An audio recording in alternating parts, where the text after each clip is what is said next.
제21장.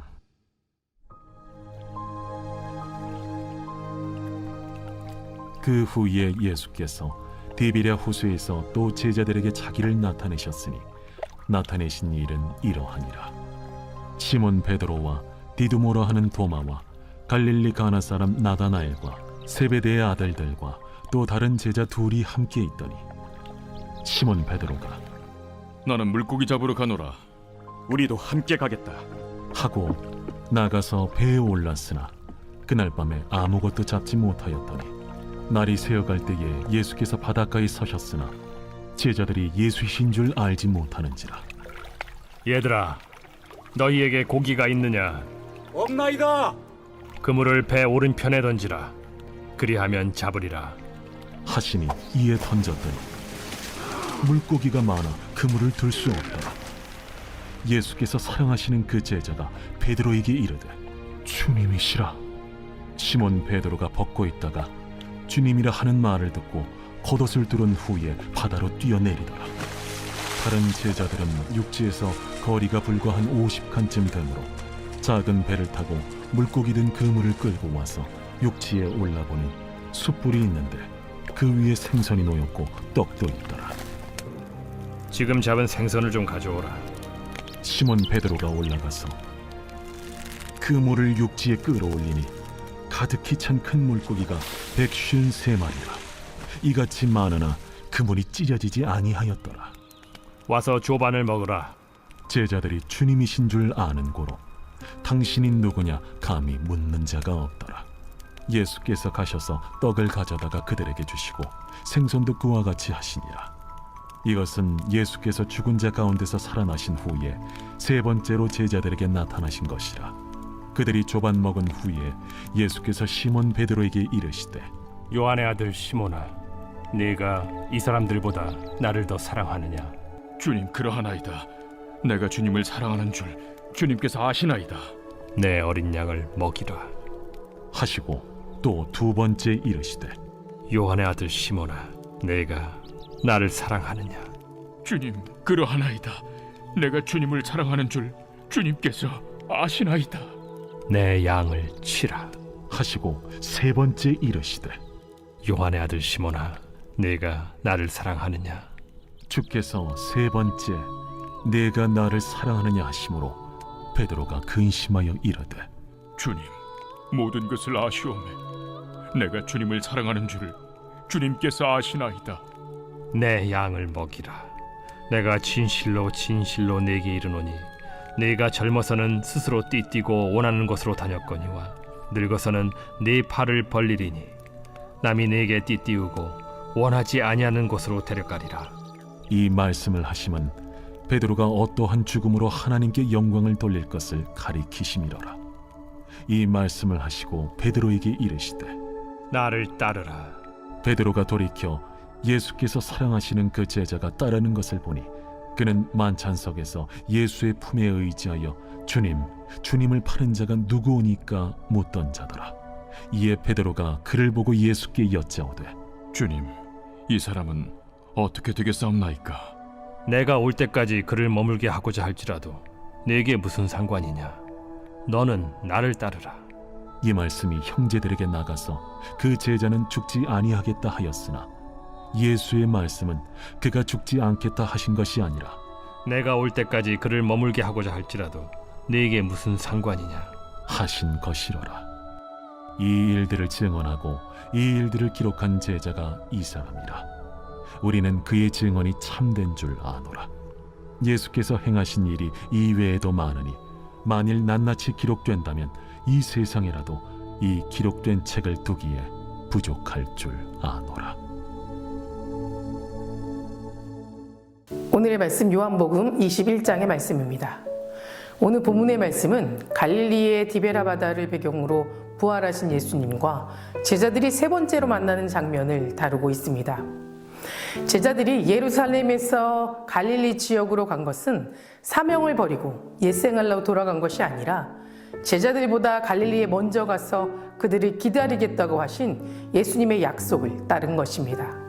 갈릴리는 제자들의 고향이자 처음으로 예수님으로부터 부름을 받았던 곳이고 약 2년에 걸쳐 예수님을 따라 동고동락하며 사역하였던 추억이 있던 곳입니다. 아마도 예수님께서 갈릴리에서 제자들을 다시 만나고자 하신 것은 그들로 하여금 예수님과 함께했던 아름다운 시간을 기억하게 하시고 나를 따르라 라는 음성을 듣고 모든 것을 버리고 예수님을 따랐던 그 첫사랑을 다시 회복하게 하려는 마음이었을 것입니다. 우리는 오늘 본문의 말씀을 통해서 예수님이 보여주시고 알려주신 사랑에 대해 집중해 볼 필요가 있습니다. 첫 번째 사랑은 찾아가는 것입니다. 1절의 말씀에 그 후에 예수께서 디베랴 호수에서 또 제자들에게 자기를 나타내셨으니, 예수님께서 제자들이 있는 갈릴리에 나타나셨습니다. 예수님께서 부활하신 뒤에 제자들에게 나타나는 것이 이번이 처음이 아니었고 세 번째로 나타나셨습니다. 마가 다락방으로 2번, 그리고 갈릴리에 한 번 자신을 배신했던 제자들을 찾아가 주셨습니다. 사실 자신을 배신하고 등을 돌리고 상처 준 사람을 찾아가는 것이 결코 쉬운 일이 아닙니다. 원망하며 그들이 어떻게 되든 상관없는 사람처럼 살아갈 수도 있었습니다. 그런데 예수님은 제자들을 직접 찾아가 만나 주셨습니다. 이것이 예수님이 사랑하는 방법입니다. 사랑에는 큰 힘이 있습니다. 사랑에 힘이 있는 사람들은 자신에게 상처 준 사람들이라 할지라도 우리 예수님처럼 먼저 찾아가 만날 수 있게 됩니다. 찾아간다는 것이 왜 중요한지 아십니까? 사랑은 시선의 부딪힘으로부터 비롯되기 때문입니다. 전화나 문자로 이야기를 하다 보면 상대방을 오해하는 경우가 참 많이 발생됩니다. 저는 친한 사람들에게 톡을 할 때나 문자를 할 때 편하게 글을 씁니다. 한 번은 지인에게 정말 감사함을 전하고 싶은 마음에 감사합니다 라고 톡을 보냈더니 내가 화가 났다고 생각했는지 얼굴을 보자마자 왜 화가 났냐고 물어보는 겁니다. 그래서 정말 해맑게 화난 게 아니고 너무 감사해서 글로 표현해봤다 라고 했더니 앞으로 다시는 감사합니다 라고 말하지 말라고 해서 그 다음부터는 감사합니다 뒤에 웃음 표시를 같이 보내고 있습니다.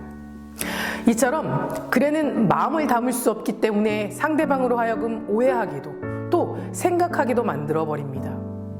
하지만 내 속에 진실이 담겨 있고 사랑이 담겨 있다면 굳이 말하지 않아도 만나서 눈만 마주쳐도 그것으로 문제가 모두 해결되기도 합니다. 이처럼 사랑은 시선을 맞추는 것입니다. 그래서 찾아가야 합니다. 물론 나에게 상처 준 사람을 찾아간다는 것이 지금 당장은 어려울 수 있겠지만 예수님이 하신 것처럼 내가 먼저 사랑의 시선을 던져 주어야 합니다. 그래야 내 안의 사랑이 회복되기 시작합니다. 그리고 두 번째 사랑은 말을 걸어주는 겁니다. 4절과 5절 말씀에 날이 새어갈 때에 예수께서 바닷가에 서셨으나 제자들이 예수인지를 알지 못하는지라 예수께서 이르시되 얘들아 너희에게 고기가 있느냐 대답하되 없나이다.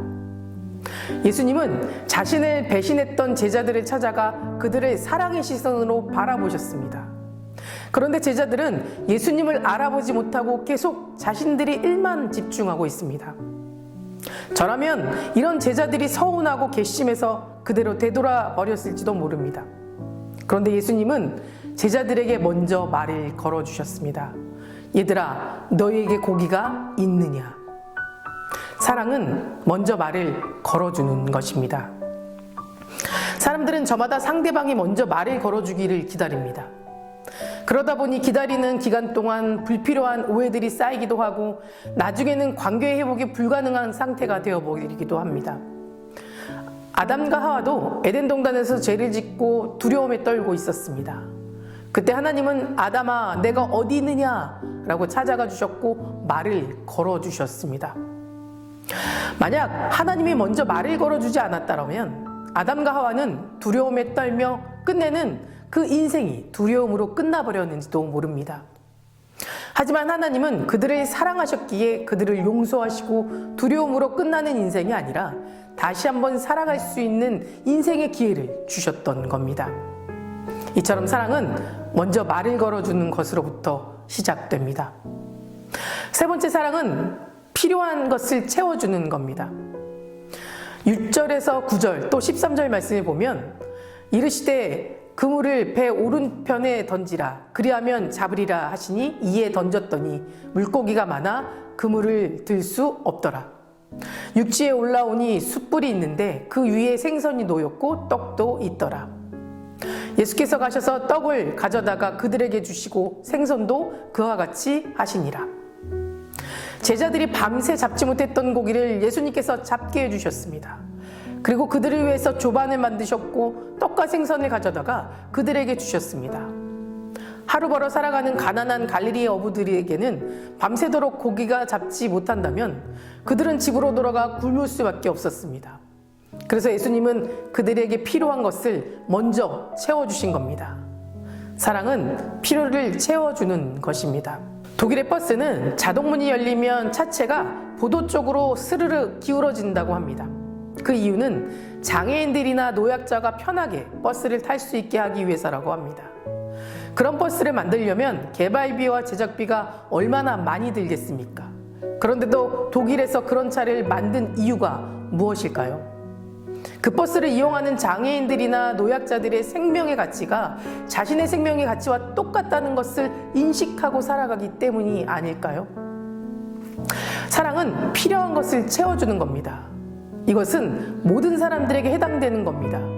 내가 가난하기 때문에 내가 몸이 불편하니까 내 형편이 어려워서 나는 남을 도울 수가 없고 난 다른 사람에게 도움만을 받을 수 있고 도움을 받으며 살아가겠다라는 생각은 진정 그리스도인이 아닌 것입니다.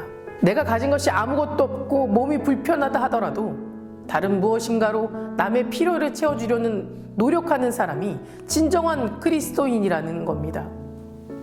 내가 어떤 형편에 있든지 내 옆에 있는 사람의 필요를 어떻게 하면 채워줄 수 있을지 고민하게 될 때 사랑의 기적은 일어나는 겁니다. 이것이 사랑의 본성, 예수님이 가르쳐 주시는 참 사랑입니다. 마지막으로 사랑은 기회를 주는 겁니다. 예수님은 베드로에게 내가 나를 사랑하느냐? 라고 3번 반복해서 물으셨습니다. 그 질문에 베드로 역시 주님을 사랑합니다 라고 고백하게 만드셨습니다. 베드로가 어떤 사람입니까? 예수님을 십자가에 못 박히기 전에 3번이나 부인했던 사람입니다.